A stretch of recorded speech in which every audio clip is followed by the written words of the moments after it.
इंद्रायणीचं पसायदान. 16 मार्च तीर मारणं. लेखक डॉक्टर संतोष मोतीराम मुळावकर. अभिवाचक अमेया संतोष मुळावकर. प्रश्न निश्चिंत असतात. स्वतःच्या काठिण्य पातळीची त्यांना चिंता नसते. स्वतःच्या अवघडपणामुळं ते कधी अवघडून जात नाहीत. स्वतःच्या सोपेपणामुळं हुरळून जात ते कधी कोणत्याही उत्तराच्या मागं लागत नाहीत. स्वतःचा मध्यमपणाही ते सार्वत्रिक प्रतिष्ठेचा करत नाहीत. स्वतःच्या मुक्तपणाची, बद्धपणाची त्यांना मुळीच पर्वा नसते. आपण वस्तुनिष्ठ आहोत की निबंधवजा, लघुत्तरी आहोत की दीर्घोत्तरी, ह्या बाबतीतही ते बेफिकीर असतात. प्रश्न स्वतःच्या प्रश्नचिन्हावर कायम फिदा असतात. प्रश्नचिन्ह नसेल तर स्वतःच्या आज्ञात्मक स्वरूपावर ते भाळलेले असतात. पण आपली उत्तरं सापडलीच पाहिजेत असा प्रश्नांचा आग्रह नसतोच मुळे.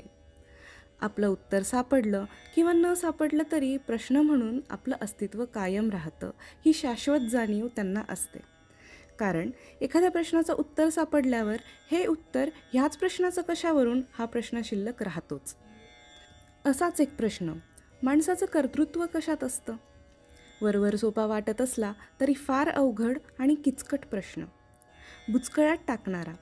हा प्रश्न तसा सुटलेला, सगळ्यांनी सोडवलेला. ह्या प्रश्नाचं उत्तर सगळ्यांच्या मनातलं अगदी एकसारखं. तरी पण सगळ्यांच्या मनातलं उत्तर कुण्या एकानं दिलं तर इतर सगळे ते नाकारतात.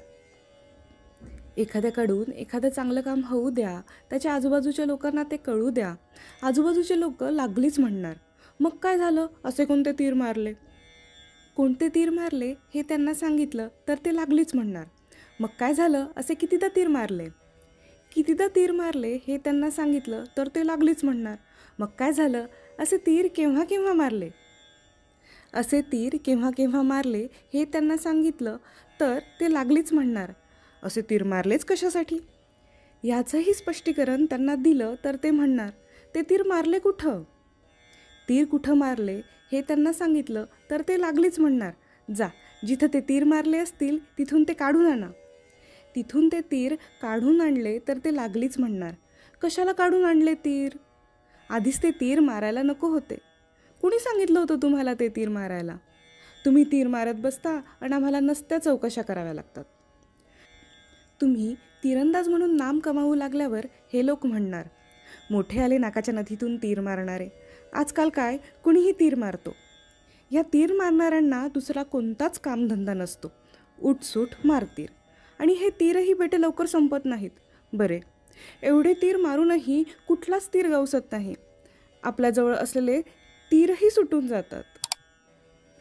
16 मार्च 1926ला रॉबर्ट गोडार्डने द्रव इंधन वापरून पहिला अग्निबाण आकाशात सोडला. तेव्हा त्यावेळच्या लोकांनी असंच म्हटलं असेल का?